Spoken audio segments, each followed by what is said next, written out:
According to the Bible, Sodom and Gomorrah were destroyed for their grievous sinfulness. It's a story that's steeped in the cultural canon, and even if you're not religious, you've likely heard some version of it. The cities, as described in Genesis chapters 18 and 19, were hotbeds of wickedness, to the extent that God decided to wipe them off the face of the earth.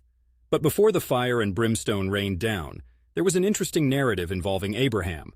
He famously bargained with God to spare the city if a certain number of righteous people could be found within its walls.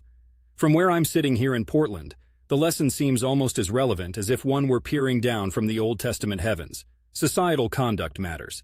It's as if you are constantly negotiating with the cosmos to stay on the straight and narrow. Back to Sodom and Gomorrah, though, the story takes an intense turn with the visit of two angels to Abraham's nephew, Lot, who lived in Sodom.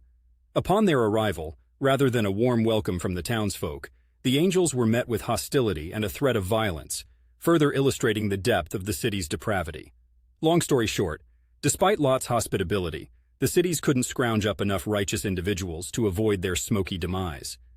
The next morning, following Lot and his family's dramatic escape, sans his wife who famously looked back and turned into a pillar of salt, Sodom and Gomorrah were obliterated. On a simplistic level, one that even someone not bound by the rigid structures of a bygone era can understand, it's a tale about the consequences of unchecked immorality. Even in modern Portland, where the rain tends to wash away all but the staunchest stains, the notion that a societal downfall begins with individual actions rings true. Of course, interpretations of this story vary widely. Some see it as a historical account, others as a metaphor for moral decay. But regardless of the viewpoint, it's a heavy-handed reminder that actions have consequences.